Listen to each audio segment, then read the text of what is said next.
Hey there, welcome back to Tennille Talks. And so I'm seeing that this message, this reading is somehow closely connected. It's like another layer, but this seems to be closely connected to the reading about the divine love story, so close but so far apart. And so this one, the title is somewhere along the lines of the divine feminine is freeing a divine masculine from a cycle that has lasted anywhere from 12 to 15 years, okay? And so this cycle represents judgment, but it is 12 to 15 years in the making. And I just had a blank for a minute. Yikes. 12 to 15 years in the making cycle. Okay, so divine feminine. And so what I want to say is that divine beings, whether masculine or feminine, are all connected, right? And everybody's light will come on at a certain time. And I think about a game, think about freeze tag. Now, the Matrix will keep us frozen and operating outside of our divinity so that we can be stuck in whatever this system, this wheel, this mechanism is that they all have us working in. And so imagine that everybody, although we're living every day, we're going to work, we're eating, we're cooking, we're having families, we're having children, we're thinking about everything we do, but in the reality, we are all frozen in terms of who we are spiritually, because many of us may not have woken up to whatever our divine mission is. And so anything that we're doing outside of our divine mission is contributing and is helping us get to the point where we're awake and we absolutely know what our soul is here to do, right? But nonetheless, imagine that we're all frozen. And so in this situation, a divine feminine that is no longer frozen, imagine the game freeze tag. Imagine somebody coming to unfreeze you. They tap you and now you're turned on. And so that's what I'm seeing here. Once a divine being wakes up, I believe that they have a responsibility to be completely authentic in how they live their life. And their ability to be authentic and true to their calling, it determines the outcome of the connections that they have with other people. So a divine masculine and a divine feminine have crossed paths. And because the divine feminine was awake and honored her truth and her calling and was operating in her full divine expression, the divine masculine starts to begin to, it's almost like he's been unfrozen because he has sense and energy, he has sense and existence that he has never felt before with someone else. And this doesn't have to be a relationship that is romantic, absolutely not. But this is just saying that when people come to us, it is very important that we operate in our full identity and that we are completely authentic, because it is a frequency and it is a vibration that will set off a chain reaction, and it will forever change those that are sent to us and meant to cross our path. And so that's what I'm seeing here. Now, the same mature woman that we spoke about in the reading that talked about so far but so close, this could be an aunt, it could be an older sister, but this is a significant feminine energy in the life of a masculine, okay? And so I'm seeing this energy come back again. And so there is a mature woman that is causing conflict for someone. So they're causing conflict potentially for a divine masculine or a divine feminine, but they're causing conflict for someone who is focused on their growth. And the reason why this person is now focused on growth is because of a connection that they have with someone who has the energy of a hermit, okay? And so this is like once in a blue moon, the hermit crab is out in the streets living life, right? But typically this is somebody that's kind of laying dormant, but they are very much active and alive within their vessel, right? And so the hermit crab comes out, and lo and behold, they cross paths with someone. Well, all the work that that hermit has done in their shadow and in their own solitude, once they come out and they cross paths with someone, it's impossible to not share the wisdom and the acquired knowledge that you have gained while in solitude. They've done the work. They've done the research.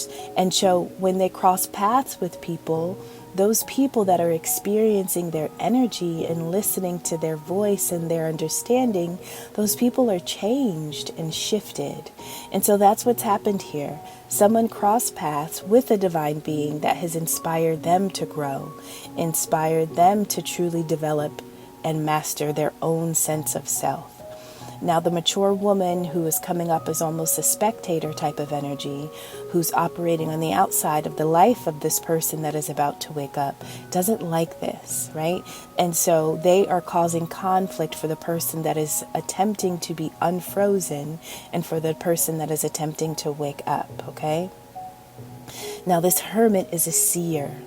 And so a seer is essentially somebody that has enough light that they have learned how to master to the point that they can use it to see in a dark. Okay, this is a sage, somebody that has a wealth of knowledge. This is one person, but all of the information and the wisdom that they carry has the ability to impact masses of people, right? And so it is this hermit, it is this seer, the sage that is inspiring someone to grow and to expand. And that is causing a fight, a true conflict between this person and whoever this mature woman is. Now, this person is in a friendship with an Empress or Divine Feminine. We had Empress come out. And so this is that maternal, that loving energy. And a lot of times, crossing paths with an Empress when you have a mother wound is going to immediately touch your inner child. It is the love, the care, the attention, the attentiveness, the gentleness that a divine feminine or Empress carries that just feels like home. It feels like mom, right? And so that's what I'm seeing here. And so you could have had a woman that didn't possess this type of frequency, but kind of sat in this position in this man's life as somebody that demonstrated a maternal essence, right? But when you cross paths with a true divine feminine, immediately you get to start to see that this person that you have put in this position in your life, potentially for 12 to 15 years, is a counterfeit, right? The energy and the beliefs that you believed that they carried or possessed, you're starting to see the cracks in their character. So, the Empress is inspiring this person to do the inner work, to heal the family and the lineage and the troubles that plague them, right? And this Empress is a source of inspiration for this masculine's growth. It sometimes just one sentence can shift an entire timeline or outcome for a person's existence. It's amazing. And that's why it's important for us to do the work, because I just really quickly, I know I mentioned this in another reading, but I saw a meme how Jesus lived for 30 years and prepared for 30 years to do a ministry for 3.5, but depending on what you believe, let's just take it as it is. What somebody did in 3.5 years is still being spoken about over 2,000 years later. And so whether it is real, no matter whether you're religious, but the idea is that when you put the work in, who you become after investing the time and the energy into your own development, what happens next is eternal. It cannot die. And the way you have the ability to impact others, it's not always seen and heard and spoken about. Sometimes there's not evidence because these things are happening on a soul level or on a spiritual level, where we are not always able to tangibly measure the impact that a person has had on our life. But really, live and in the flesh right now, somebody is going through some type of change because they cross paths with a woman who may have been in hermit mode for quite a while, and now they have triggered someone else. So this mature woman was benefiting off of a person being mentally imprisoned, right? And so listen, when your mind is in prison and you cannot see beyond the bars or the walls or the ceiling, when you are trapped in a cage, you can't grow, you can't expand, your consciousness will never shift, you will never ascend, right?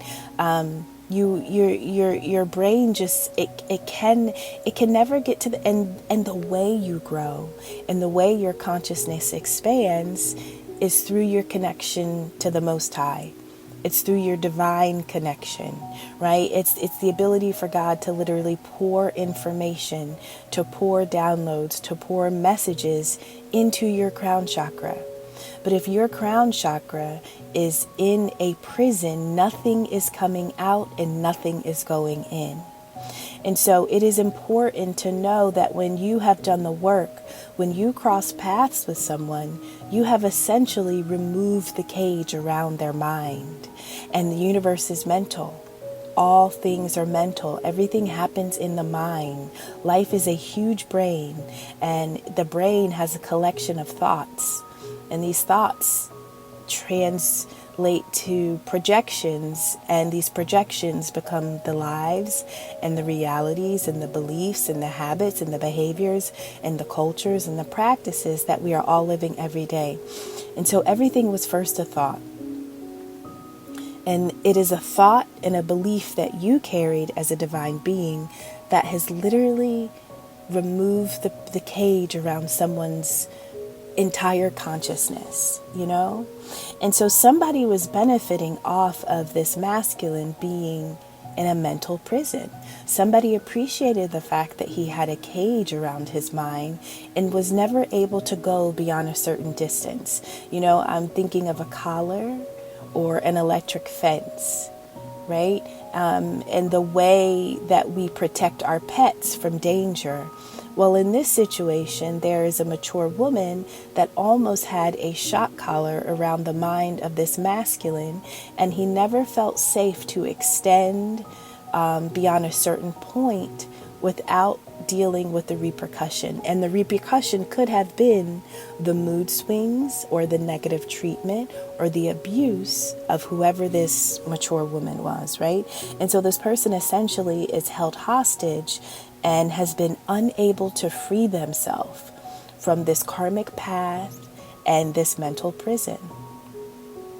And here comes a divine feminine Empress energy that literally has the ability to speak just a few words, a few sentences, right? Or offer a level of grace and compassion that he's never experienced before. And all of a sudden, this person's mind is open and awakened. Okay. Now, as long as this mature woman could see that this person was imprisoned, she was able to receive aid, mercy, or kindness from this person, right? And so the thing is that when you are in a prison, you feel like you have no worth or no value to anyone. It's the people that are operating around your cage that you think have the true value, right? Because you were treated in such a way that suppresses you to the point that you're never supposed to know who you are, what you have, or what you possess. And so it is a trick. It is a trick to keep you caged so that you never understand that you are the source that is actually empowering all those around you. Right? And as long as this mature woman could see that this person was in prison, she was able to receive the aid and the mercy and the kindness from this person, right? She always was able to just put her hand out and to take, because this person didn't understand what they possessed or what they had.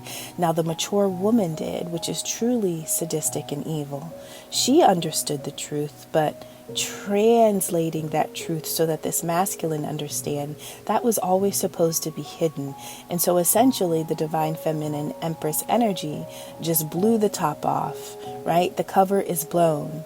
And in the eyes of the mature woman, potentially she has an issue with this connection, right? Because the divine feminine has fucked up her play, right? She's exposed her hand without even knowing, without even trying, just simply by being authentic and true and real and a representation of divinity, right? And you can't hide that. We cannot hide our light. We cannot hide the God that lives in us. Even if we wanted to, we cannot hide it. And the way that people perceive a divine one, everybody perceives us different, right? Some people, after meeting us, are still going to stay frozen because they have more work to do. But some people are actually going to be free. Some people we will free with just words in a sentence. So this woman has been demanding resources, demanding time, demanding attention from this individual that has been imprisoned, and this person has missed opportunities again and again to free themselves. And every time this person has missed an opportunity to be free, the mature woman has leveled up or has benefited from their inability to get free of whatever this cage is that was wrapped around their mind. And so this person is trusting their inner voice now. It's a battle, but they're learning, they're wanting, they are desiring to trust their inner voice, to guide them correctly. And what they are learning through this friendship with the Empress is that there is another way. Even if they don't know what the other way is, the fact that they have crossed paths with someone who lives in the same planet, breathing the same air, with the same, generic human body, but can live an entirely different existence, it gives them hope that a reality other than the one they've lived is possible. Right? And so a seed has been planted, and it is absolutely up to this divine masculine to grow and nurture that seed and to maintain a connection with an Empress or a divine feminine is to guarantee that seed will grow, because an Empress has no other power except that. Right? They grow, they nurture, they love, they give, they pour into you, and growth essentially is inevitable. Now, this mature woman that has kept this divine masculine hostage while she's still... So I literally see this, and sometimes I wonder, are people conscious of their wickedness?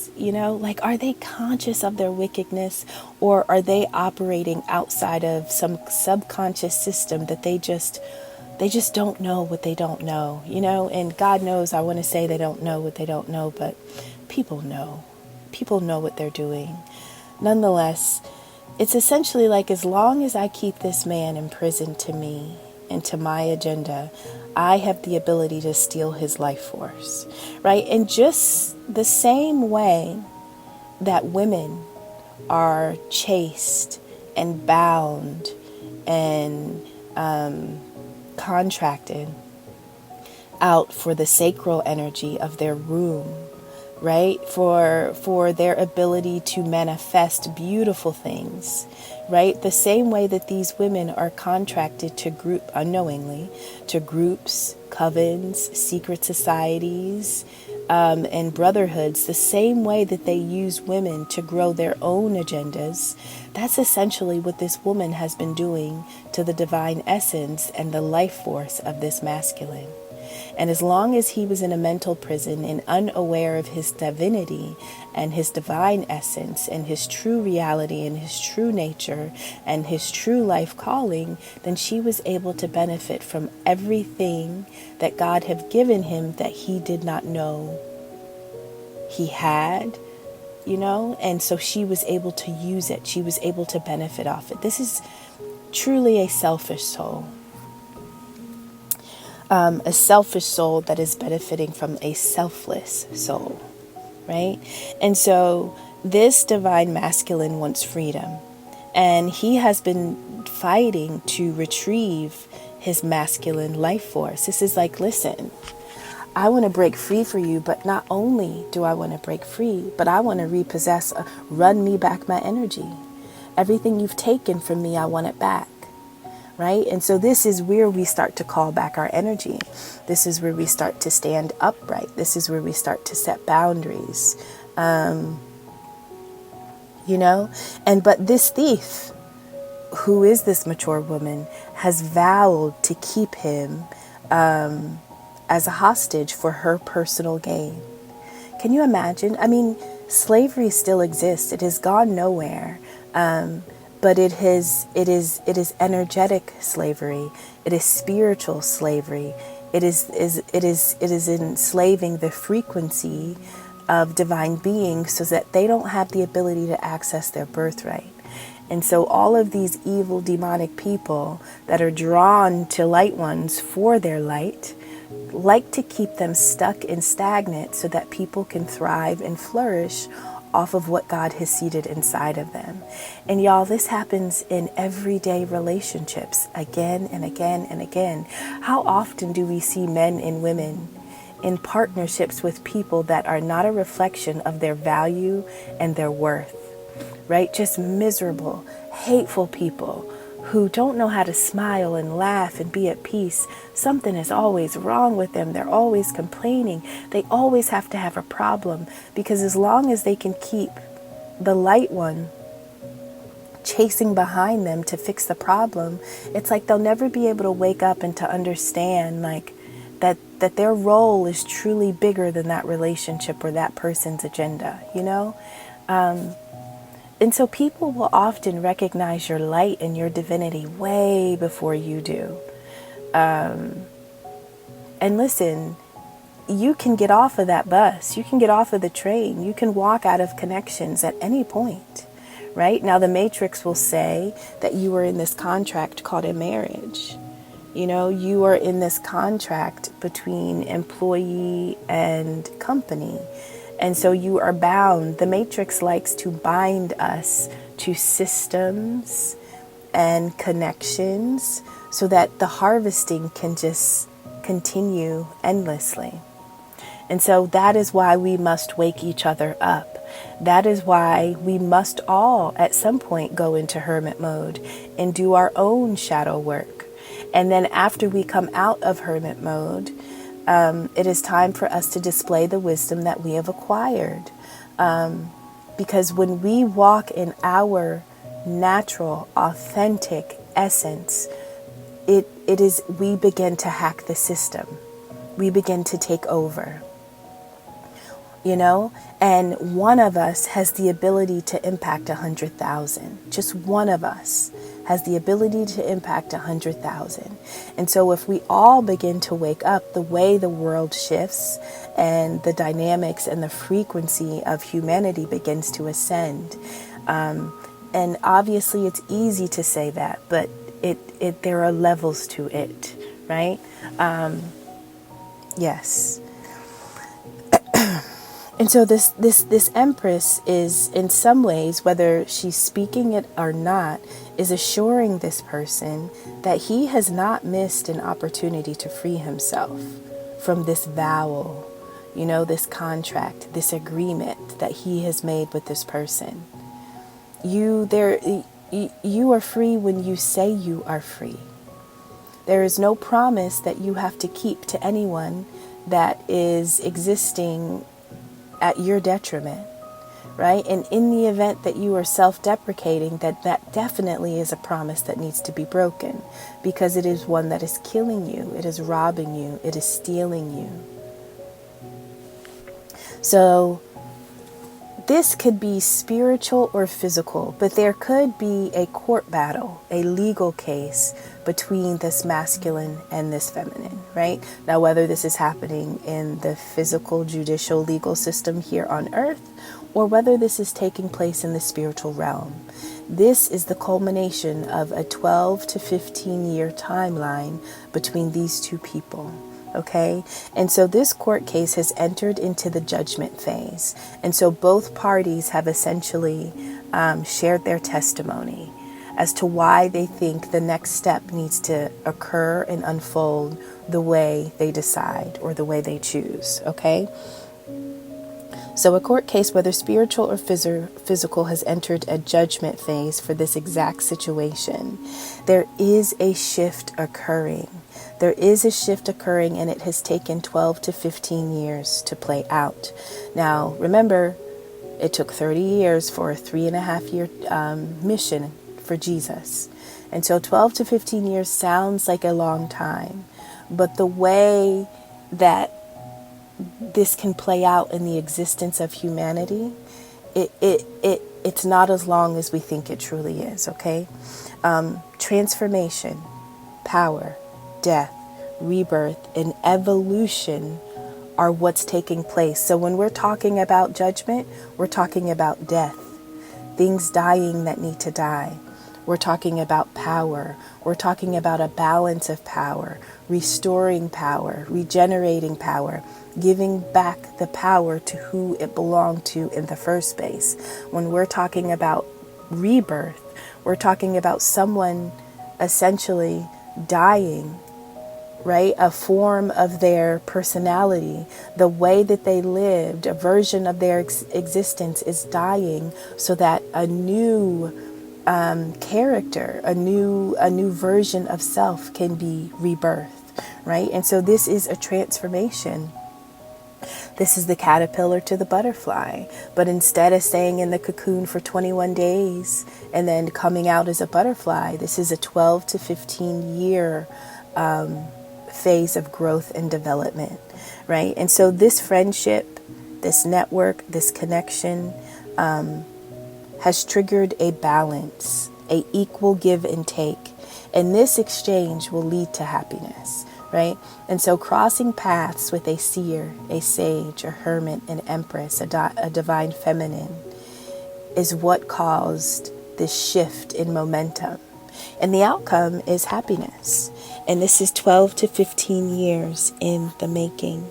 And so congratulations if you are the light one that spoke something into the soul of another, that unfroze them, that turned their light on, that allowed them to realize that the bars around their mind were never locked. At any point, they had the ability to push those bars wide open. And to understand that another way of living actually is real and true. Thank you so much for coming to Tennille Talks, and I'll see you in the next one.